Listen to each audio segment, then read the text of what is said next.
میاں شہباز شریف کے بارے میں زیر نظر تجزیہ کافی دنوں سے دل میں تھا، لیکن ان کی وزارت عظمیٰ میں نہیں لکھ سکا کہ کہیں اسے خوشامد نہ سمجھا جائے۔ پہلے تو یہ بڑا اعزاز ان کے حصے میں آیا ہے کہ وہ باعزت طریقے سے وزیر اعظم ہاؤس سے رخصت ہو گئے، کیونکہ بہت کم لوگ یہاں سے رسوائی ہوئے بغیر رخصت ہوتے ہیں۔ عموماً یہاں سے لوگ نکلتے نہیں بلکہ نکالے جاتے ہیں، اور اکثر نکالے جانے کے ساتھ سیدھے جیل بھی چلے جاتے ہیں۔ لیکن میاں شہباز شریف خوش قسمت ہیں کہ انہیں گارڈ آف آنر دے کر رخصت کیا گیا، اور ان کی جگہ لینے والے نگران وزیر اعظم انوار الحق کاکڑ نے ان کے لیے گاڑی کا دروازہ تک کھولا۔ وزیر اعلیٰ کے بعد انہوں نے بطور وزیر اعظم بھی ثابت کیا کہ وہ انتہائی محنتی اور بہترین منتظم ہیں۔ بطور وزیر اعلیٰ ان کے مزاج میں سختی زیادہ تھی، اور پارٹی متعلقین یا بیوروکریٹ اس کی شکایت کیا کرتے تھے، لیکن بطور وزیر اعظم وہ اس خامی پر بھی بڑے حد تک قابو پا چکے تھے۔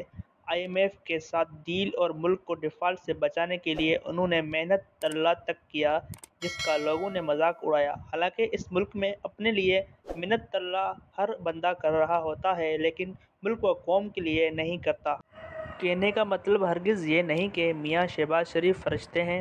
ان کی ذات، طرز سیاست اور طرز حکومت میں بھی درجنوں خامیاں ہیں، لیکن جس طرح مسلم لیگ نون، پی ڈی ایم اور پیپلز پارٹی کی مشترکہ غلطیوں کے لیے صرف شہباز شریف کو پنچنگ بیگ بنایا گیا ہے، میرے نزدیک یہ زیادتی ہے۔ ان کا قصور صرف اتنا ہے کہ وہ اعلانیہ کہتے ہیں کہ اسٹیبلشمنٹ کے ساتھ بنا کے رکھنا چاہیے، جبکہ باقی سب دوگلے پن سے کام لیتے ہیں۔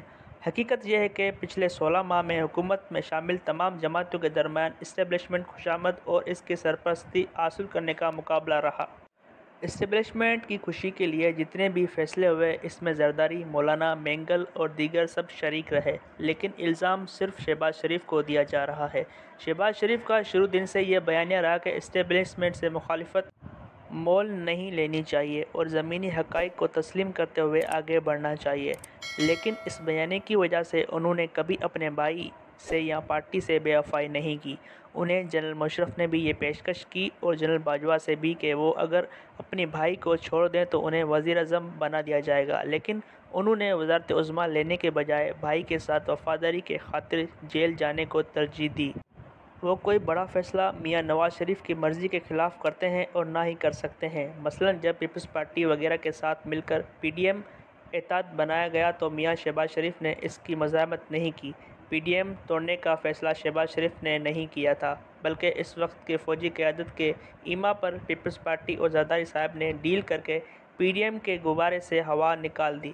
لیکن زرداری جمہوریت کے علمبردار سمجھے جاتے ہیں، جبکہ میاں شہباز شریف اسٹیبلشمنٹ کے بندے۔ اسی طرح 2018 کے بعد ذیلی اسمبلیوں میں بیٹھنے کا فیصلہ پیپلز پارٹی کے ایما پر سب نے مشترکہ طور پر کیا، اور یہ اسٹیبلشمنٹ کی ایما پر ہو رہا تھا، لیکن پھر بھی وہ جمہوریت پسند اور شہباز شریف اسٹیبلشمنٹ کے بندے قرار پائے۔ اسی طرح جب میاں نواز شریف کو بیماری کے وقت ملک سے باہر جانے کی اجازت دی جا رہی تھی تو یہ ساری بات چیت میاں صاحب کے براہ راست ہو رہی تھی، اور اس میں شہباز شریف کا کوئی کردار نہیں۔ پھر جنرل قمر جاوید باجوہ کی ایکسٹینشن کی حمایت کا فیصلہ بھی شہباز شریف کا نہیں بلکہ میاں نواز شریف کا تھا، جس کے لیے سہولت کاری خواجہ آصف کر رہے تھے۔ جب اسٹیبلشمنٹ عمران خان کی سہولت کاری سے تائب ہو گئی تو اسمبلی توڑنے کے بجائے اپنی حکومت بنانے کا فیصلہ تنہا شہباز شریف کا تھا، اور نہ ہی وہ ایسا کر سکتے تھے۔ عمران خان کے خلاف عدم اعتماد لا کر اپنی حکومت بنانے کا فیصلہ شہباز شریف کا نہیں بلکہ میاں نواز شریف، آصف علی زرداری، مولانا فضل الرحمان، محمود خان اچکزئی، سردار اختر مینگل اور باب پارٹی کا مشترکہ فیصلہ تھا۔ شہباز شریف بڑی پارٹی کا سربراہ ہونے کے ناطے وزیر اعظم ضرور تھے، لیکن اس حکومت میں زرداری سے لے کر مولانا تک اور اختر مینگل سے لے کر ایم کیو ایم تک سب یکساں مستفید ہوتے رہے۔ اس حکومت نے اسٹیبلشمنٹ کی خوشی کے لیے جتنے بھی اقدامات کیے، اس میں یہ سب یکساں حصے دار تھے۔ جتنے بھی ناخوشگوار قانون سازی ہوئی، اس کے پہلی کابینہ منظوری دیتی رہی، جس میں بلاول بھٹو، اسد محمود اور دیگر کے علاوہ اختر مینگل کے نمائندے بھی بیٹھتے رہے۔ اس سیٹ اپ میں این ڈی ایم اے کے محسن داوڑ بھی خواجہ امور کمیٹی کے چیئرمین تھے، جن کا درجہ وفاقی وزیر کے برابر ہوتا ہے۔ یوں اگر کسی کو حکومت کے کسی اقدام پر اعتراض ہوتا تو وہ ہمت کر کے حکومت سے الگ ہو جاتا، لیکن مزے لوٹنے کے بعد اب ہر ایک میدان میں آ کر کہہ رہا ہے کہ فلاں کام غلط ہوا اور فلاں فیصلے سے نقصان ہوا۔ نگران وزیر اعظم کے لیے جو مشاورتی میٹنگ ہوئی، اس میں مولانا فضل الرحمان، سردار اختر مینگل، محسن داوڑ، NP کے اور حکومتی اتحاد میں شامل سب جماعتوں کے نمائندے شامل تھے۔ ان سب نے مل کر میاں شہباز شریف کو اختیار دے دیا۔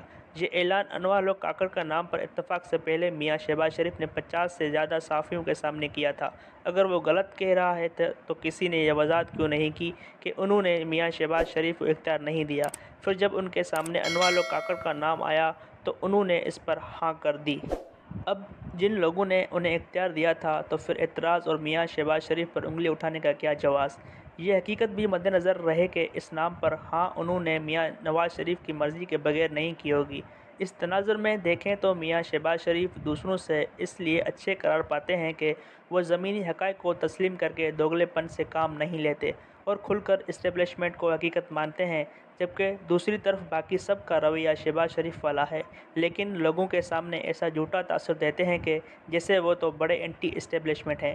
حکومتی مزوں سے سب مستفید ہوئے، لیکن اب جب حکومتی مزے ختم ہوئے تو اگر مگر سے کام لے کر سارا ملبہ شہباز شریف کے سر ڈالنا چاہتے ہیں۔ شہباز شریف نے جو کچھ کیا ہر چھوٹے بڑے معاملے میں میاں نواز شریف کی اجازت کو مد نظر رکھ کر کیا، اور جو بھی حکومتی اقدامات اٹھائے ان میں یہ 13 جماعتیں برابر کی شریک رہیں۔